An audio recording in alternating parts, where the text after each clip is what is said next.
Well, here we are on Tuesday, and even if it's a little bit belated for me to upload this, the thing is that the Mixing Bowl Mashup Blizzard has come around as part of the new summer series from Dairy Queen, and so giving this a quick try. Oh, well, okay, so I guess one thing I can put in right away is that the taste is pretty rich.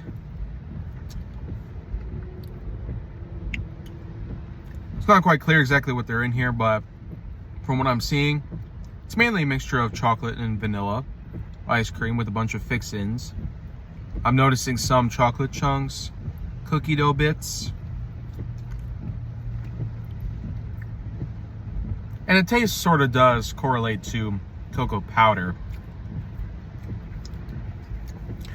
But you know what? I guess when I do finish this, it's gonna be quite a mashup going on.